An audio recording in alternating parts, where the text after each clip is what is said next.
அனைவருக்கும் வணக்கம். First of all, Mr. Barnabas from Salem Historical Society மிகவும் விரிவாக அழகாக கேப்டன் ரம்சே பற்றி கூறினார். அவர் தகவலுக்கு மிக்க நன்றி. நான் ஒசூரிலிருந்து நேரடியாக இங்கே வந்து கொண்டிருந்தேன். வரும்பொழுது நான் யூஸ்வலாக எம்கே தியாகராஜ பாவரோட சாங்ஸ் எல்லாம் நான் கேட்டுட்டு வர்றது எனது பழக்கம். இன்று அது போல கேட்கும் பொழுது எம்கேடி பாவதர் ஒரு பாடல் பாடினார்.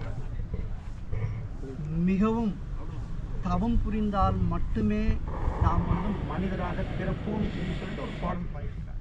அப்படி வரும்பொழுது என்னோட just I correlate one thing.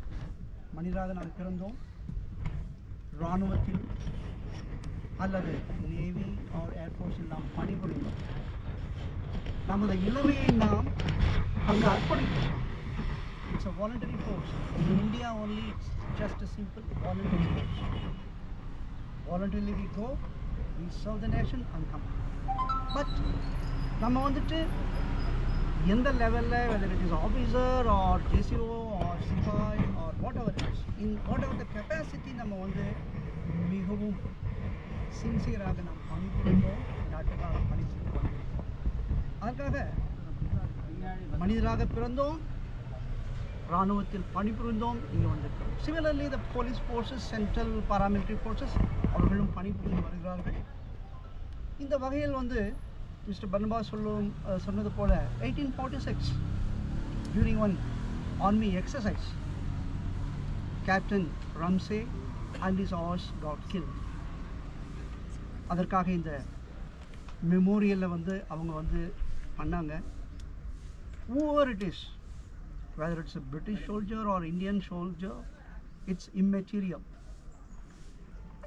He was a soldier first. So அதற்காகத்தான் நாம் 178 வருடங்களுக்கு பிறகும் இங்கு நிற்கிறோம், அவருக்கு ஒரு அர்ப்பணிப்பு செய்கிறோம். Because we are soldiers. அதே போன்று அவர் சொன்னது போல் ஆல்ரெடி நம்ம எக்ஸர்வீஸ்மேன் நம்ம டிஸ்ட்ரிக்ட் அசோசியேஷன் அப்ளிகேஷன்ஸ் கொடுத்துருக்காங்க கலெக்டரேட்டில். விடாமுயற்சி கொண்டு நம்ம இந்த இடத்தை நமது அசோசியேஷன் நம்ம ஆர்மிக்காக நம்ம இதை அலாட் பண்ணுறதுக்காக நம்ம முயற்சி செய்யலாம். அதற்காக என்னால் முடிந்த அளவு நானும் எனது பங்களிப்பேன் என்று கூறிக்கொண்டு நன்றி. இந்த ஆர்கனைஸ் பண்ணதுக்காக மல்லிகார்ஜுன்